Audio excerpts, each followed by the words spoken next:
Okay friends, one of the first things we need to do is safely raise and support the vehicle with the suspension hanging. Once we've done that, we're going to remove our 5 21mm lug nuts.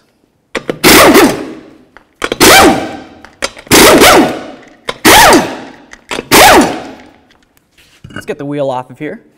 Now that the wheel's off, we have a nice clear view of our lower control arm. To service the lower control arm, if you're not replacing the ball joint at the same time, we're just going to remove this nut, the bolt, and the other nut right here.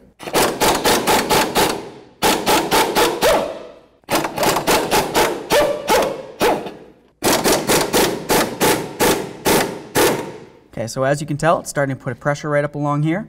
So I'm just going to leave this as it is for this second, and then we're going to move along to the front bolt right there. Let's remove this 19mm headed bolt.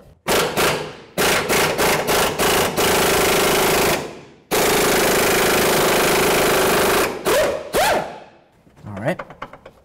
If your bolt's stuck inside there and you seem like you're struggling a little bit, it's probably just because there's a lot of pressure still.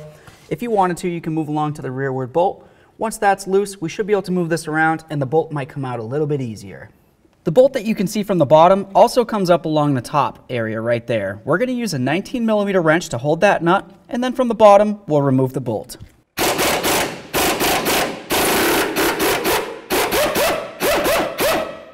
Now that that rearward bolt's loose, this is much looser, so let's get this right out of there. Now that that bolt's out of there, I'm going to take a nice long pry bar. I'm going to come through the hole in the control arm so I can move this, and we'll finish removing this nut. Okay, so let's pry down and separate those two. Now I'm just going to turn that ball joint so it's out of the way.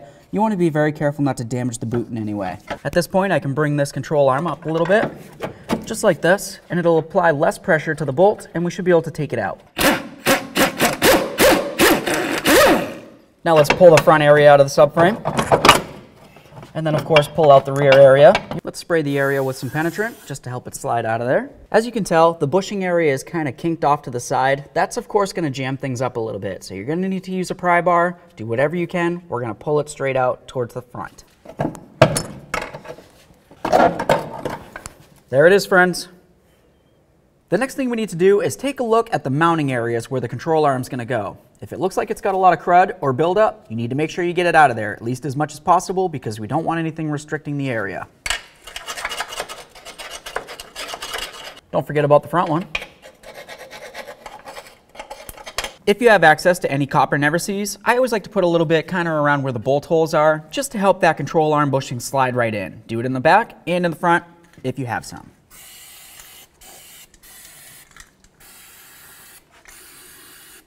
Okay friends, now it's going to be time to install our brand new lower control arm. To start, I'm going to kind of line it up approximately with where it needs to go. What you're going to notice is that the bushing itself is going to be at a little bit of an angle, so you might have a little bit of an issue pushing it in there, but what you can do is use a nice rubber mallet, hit along the front here just to kind of drive it in.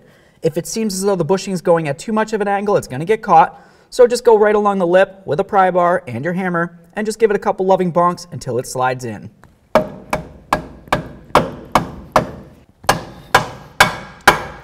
So you can see this is going at a severe angle at this point. I definitely don't want to let that keep going like that, so I'm going to go ahead and give it a bonk like I said.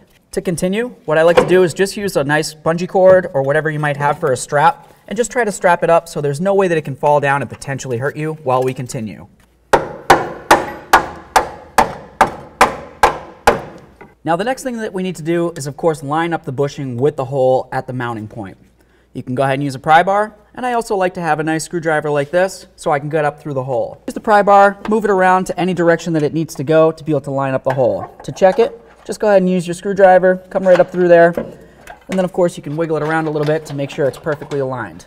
At this point, let's go ahead and start that bolt in. If your bolts look like this, let's just go ahead and clean them up. Now that we have our bolt threads nice and cleaned up, let's go ahead and start them in here. To start the bolt into the rearward bushing, you're going to notice that the bushing's more than likely going to be at an angle. To help you line it up, you can use a shallow socket, put it right on there, and then a nice long extension, and that'll give you leverage to be able to maneuver the bolt as needed. Start our nut on there. If you want to use a little bit of thread locker, we'll call it your prerogative. Now the next thing you're going to want is a nice pry bar. We're going to come through the top hole of the control arm, just like this. And now we'll be able to twist the control arm to be able to get that bushing into where it needs to go. There we are. It's started. So at this point, let's go ahead and drive this in. Let's go ahead and give this a couple bonks, try to drive it in.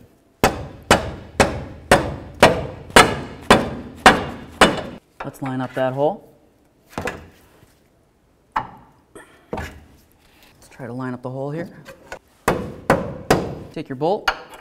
If you want to use a little bit of thread locker, like I said, your prerogative. Start that in. Now we're going to line up the lower ball joint with the control arm. Go ahead and press down on that. Shift this so it lines up. And then of course start the studs into the holes.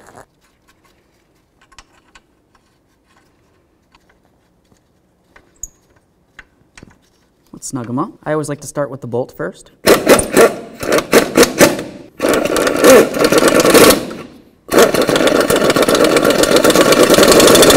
All right, let's go ahead and torque these to 66 foot-pounds. Torqued.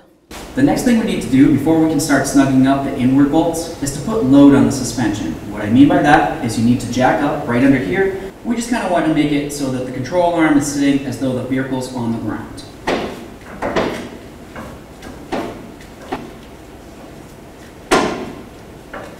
Obviously, if you're working on jack stands or anything like that, you want to be very careful because you don't want to shift the vehicle off those jack stands. You want to make sure you're as safe as possible. Now that we have this raised up, let's go ahead and snug these up so we can torque them. Now we're going to torque both of these bolts to 101 foot-pounds. Let's get this out of here. Let's get our lug nut off of there, get the wheel up on here, we'll bottom out the lug nuts, and then we'll torque them to 76 foot-pounds.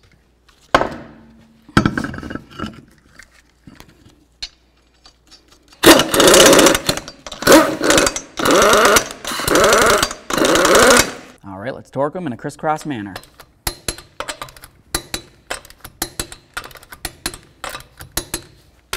Torqued.